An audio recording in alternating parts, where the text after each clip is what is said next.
해설 가이드입니다. 안녕하세요. 묵상 코치입니다. 함께 읽고 나눌 말씀은 민수기 9장 1절에서 14절까지 말씀입니다. 출애굽 이후 최초의 유월절이 준수되었습니다. 그러나 어떤 사람들은 부정케 되었거나 여행 중인 관계로 유월절을 지키지 못하는 상황이 발생했습니다.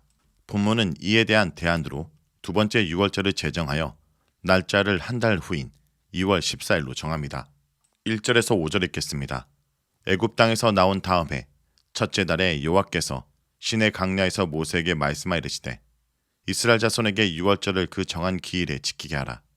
그 정한 기일 곧 이달 14째 날에 해질 때 너희는 그것을 지키되 그 모든 율례와 그 모든 규례대로 지킬지니라.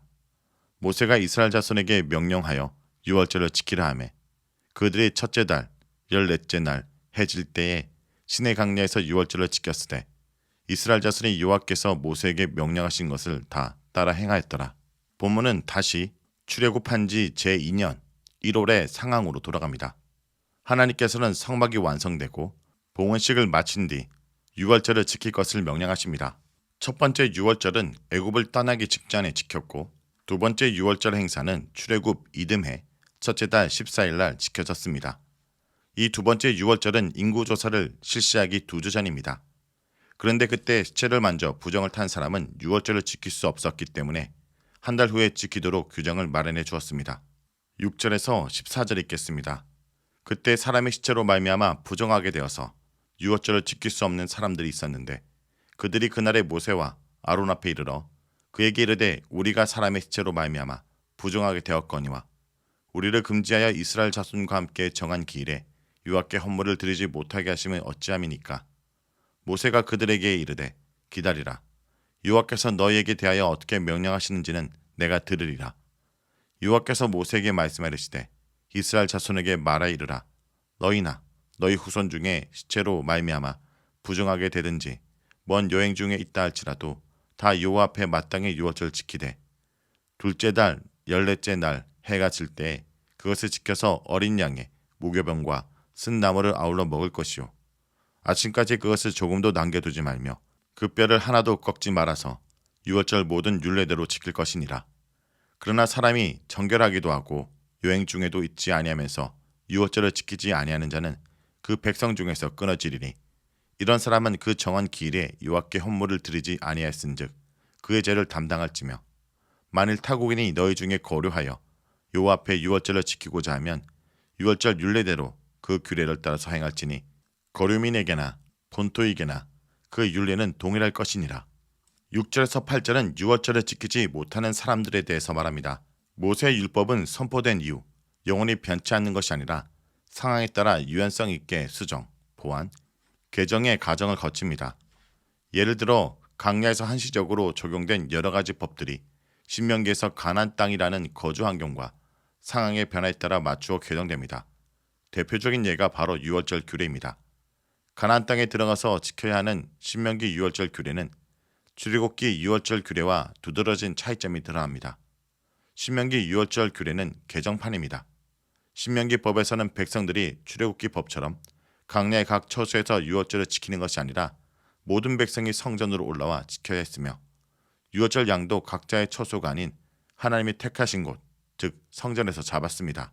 다만 성전에서 잡은 양을 각자 유월절을 거행할 장소로 가져가 가족과 혹은 약 10명의 정도의 소규모 식당 구성원을 미리 짜놓은 뒤 다른 유월절 음식들과 더불어 먹었습니다.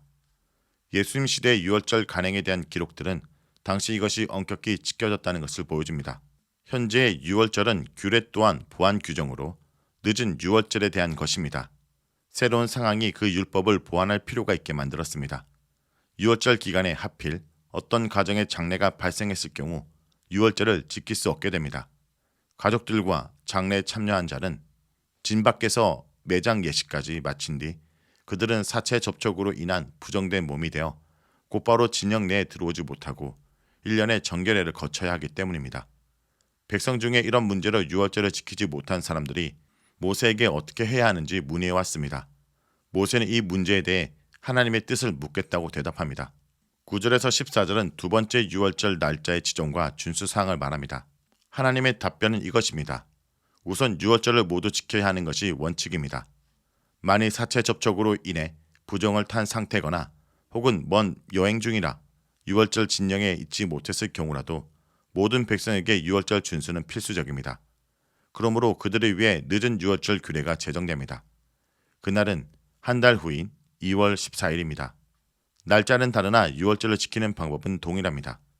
하지만 많은 백성 중에 유월절을 고의로 지키지 않는 사람이 있다면 그는 그 죄를 담당해야 책임져야 할 것이며 따라서 그에게 끊어짐의 징벌이 가해질 것입니다. 유월절은 정통 이스라엘 사람뿐만 아니라 함께 거주하는 외국인이나 나그네, 본토민도 지킬 수 있도록 했습니다.